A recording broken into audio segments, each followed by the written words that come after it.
Hi there and welcome to MyArtCube. Today we will discuss the significance of contour lines to form and shading when drawing with graphite pencil. The link in the description provides the reference photo shown here, as well as the weekly course outline and concept list.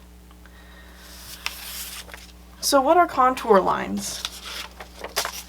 Contour lines, with reference to shading as well, contour lines follow the shape of the object in several directions.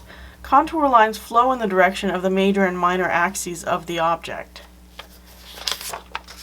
So in this example of this shallot, I've made a contour line map, and I'm going to show you that next. So here it is. I've already drawn it out for us. Let's just zoom in on that real quick. So the contour lines of this shallot, which is a type of onion by the way, is lengthwise along the major axes, so the major length of the shallot itself in this direction. You can see the flow of lines coming from one end to the other. And then there's minor axes as well, described by ellipses. So these elliptical shapes here, if you only see one side of them, just look like lines crossing in a sort of curved direction. And they cross since this is facing us at an angle, you can see it's facing us at an angle, so it's foreshortened on this side. The curves are all going to go in this direction. So the curves all go in this direction and follow that contour of the object, of the shallot in this case. So yeah, it's pretty self-explanatory. It's basically a grid that describes the shape of and form of the object in space. Okay. In this example, the major axes contour lines and minor axes contour lines, as I said, were described by the lengthwise lines and the elliptical shapes. The contour lines cross each other in such a way as to describe the form.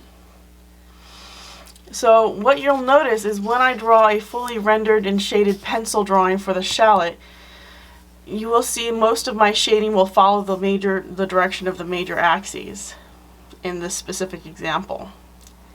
That's not to say that's the only way to shade a shallot. There are several techniques that could be used to achieve different effects. This is a black and white photo of the reference photo. Okay, so let's go ahead and start with the pencil drawing itself.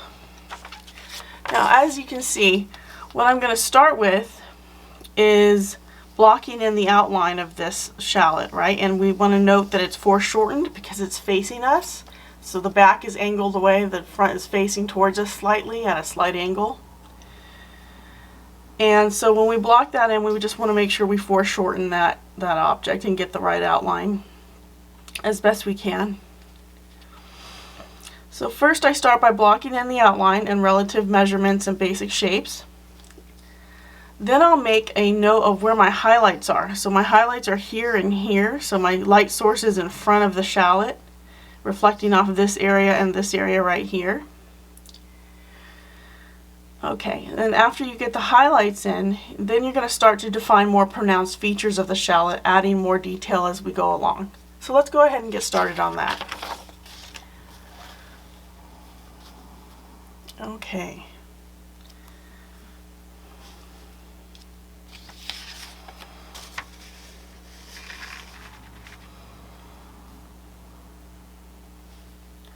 So we'll notice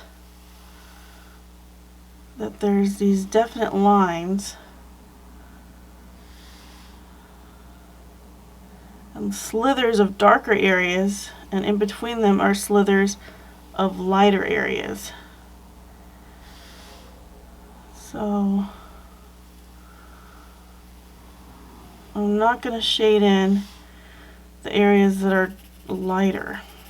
I'm going to shade around them.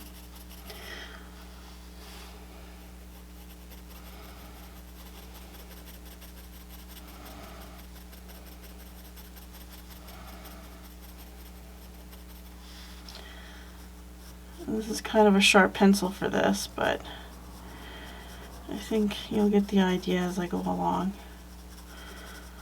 So I'm shading in the direction of the longest contour lines. We'll see how this turns out. I'm just using an HB pencil for this example. Okay, so there's a slither in here that I want to preserve. So I'm going to shade around that slither. So we're leaving negative space.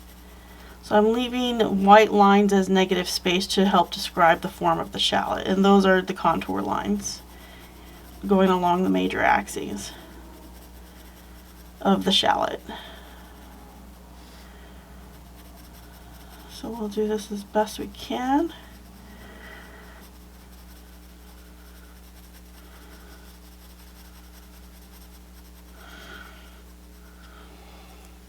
Okay, so you see we now have this white line. And you want to kind of do this repetitively, just leaving negative space for those white contour lines that define the shallot's shape and form. And that's why I used this example. You can see the actual shallot itself has the contour lines already on there, because onions have that radial sort of veining in them. So it's pretty cool. That's why I chose it. But it's really hard to do negative space in a thin line.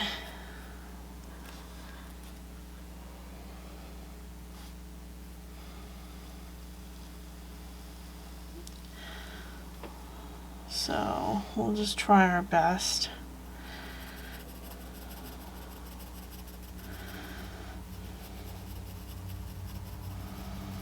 And we gotta get lighter and lighter in certain areas.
Now, like I said, I'm going to lift my highlights out of this with an eraser.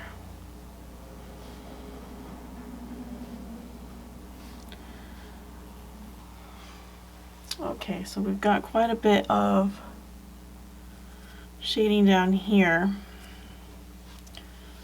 So I should probably just indicate a slither of light there.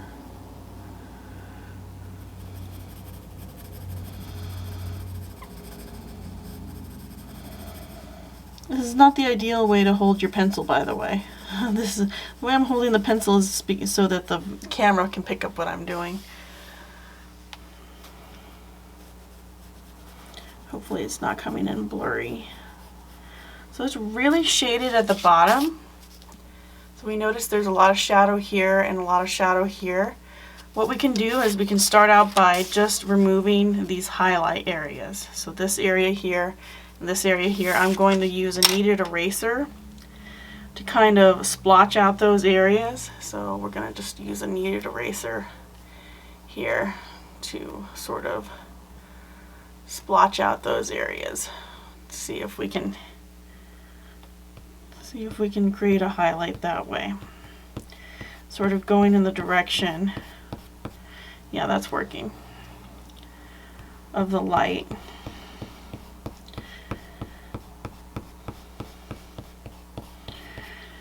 Okay, so there's our highlights. Okay. And they're kind of still a little dark in here. Alright, and then I want to just darken up the top a little and the bottom a lot. So the bottom has a general sort of shading over it. So I'm going to just turn the pencil on its side and just start to just kind of shade along there a little bit. Even if it fills in the white a little bit, I'm still just going to shade it in a tiny bit because it's supposed to be much darker down there.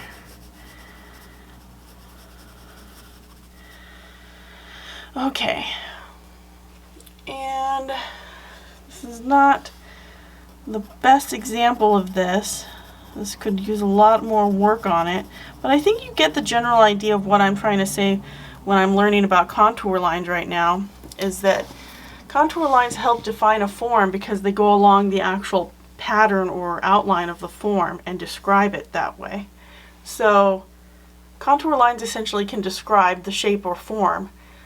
And it's a good example of contour lines when you're shading something like this. The onion itself actually has contour lines already built into it. And so I just shaded in the direction of those contour lines. Well, in any case, that's it for today. Hopefully you found this demonstration helpful. If you did, please like and subscribe to the channel for more content like this. It means the world to me. Thanks for watching. Have an awesome day, and bye.